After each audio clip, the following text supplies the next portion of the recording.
So today I had the chance to visit the Savannah National Wildlife Refuge. It's located in South Carolina near the Georgia border.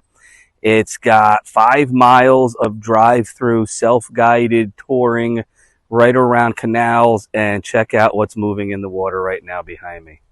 That's why we're here. Alligators.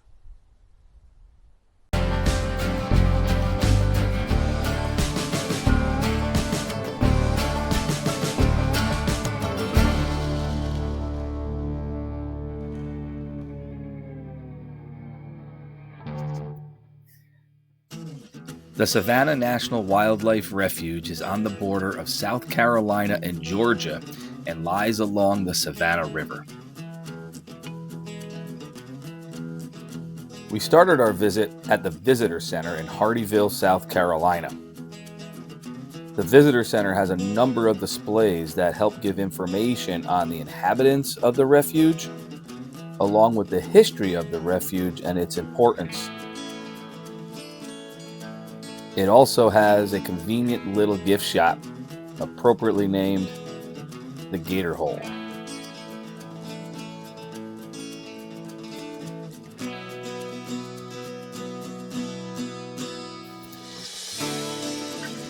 A mile up the road from the Visitor Center is the entrance to the Laurel Hill Wildlife Drive. This is a 5-mile road that allows you to drive through the refuge at your own pace. There's plenty of places to park, pull over, and access the refuge, as well as 2 additional walking trails.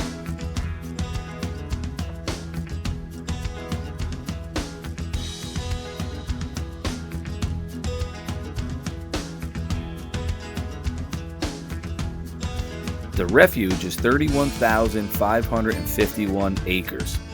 It's converted from an old rice field, so it's full of canals and levees.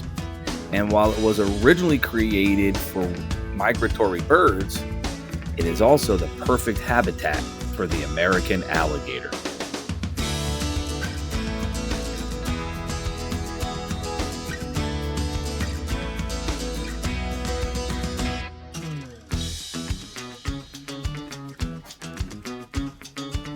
Many of the canals are surrounded by tall grasses, and while the park does allow you the opportunity to explore outside your car, it's important to remember that alligators may be resting inside those grasses.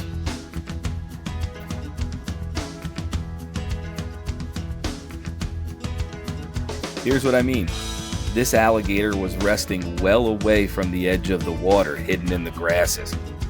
It allowed me to get pretty close, but I didn't want to get too close so that I scared her and she ran back to the water. Best to leave animals undisturbed when you're in the refuge.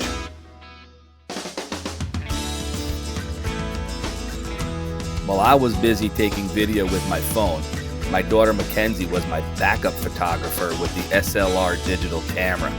And take a look at how good this alligator looks in the still photo she captured.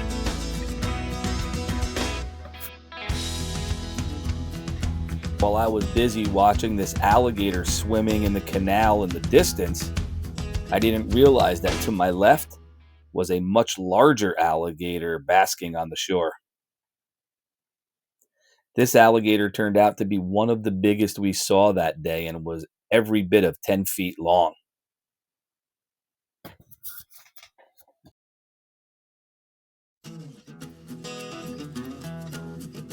Again, Mackenzie snapped another incredible photo. In fact, this alligator picked its head up for her.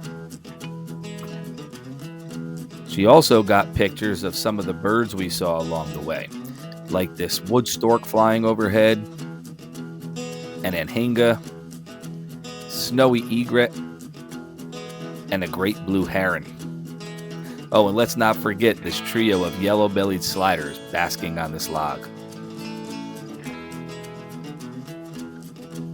Halfway through the ride, we must have counted over 30 alligators. So yeah, I would say there's a really strong chance alligators may live here.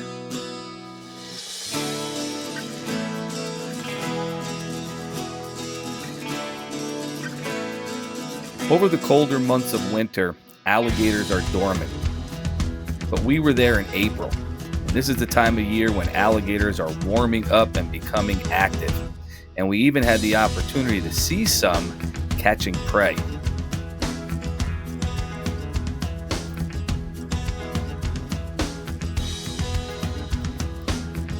This little 3-footer was focused on his meal and had no problem with me getting out of the car to film it.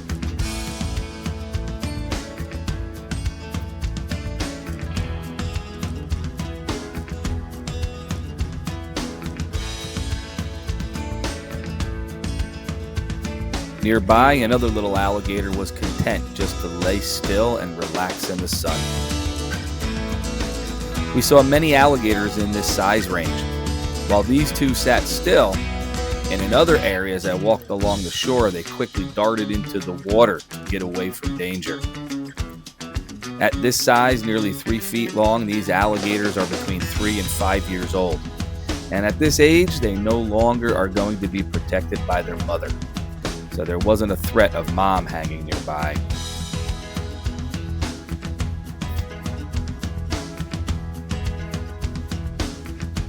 While the refuge does allow you easy access to the American alligators, you do have to remember, these are wild animals. They are large and they are powerful. And while alligators are typically shy around humans, you should never try to approach one, and especially never feed a wild alligator.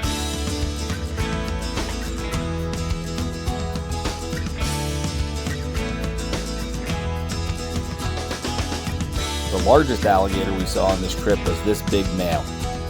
I'm guessing he was over 10 feet long and had to be over 500 pounds. Once again, my daughter did not let me down and got another excellent shot.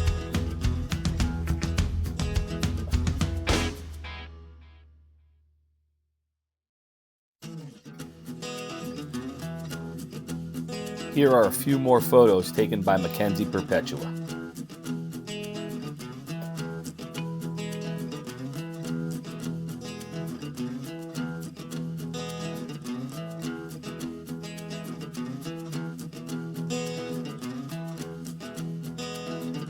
We saw so many alligators on this trip that we lost count. In just a 2-hour ride on the 5-mile road, we probably saw between 50 to 70 alligators. So if you want the chance to see alligators in a natural setting, I promise that if you're near the Savannah National Wildlife Refuge, it's well worth the time to go and check it out. So thanks for watching. Until next time, later, Gator.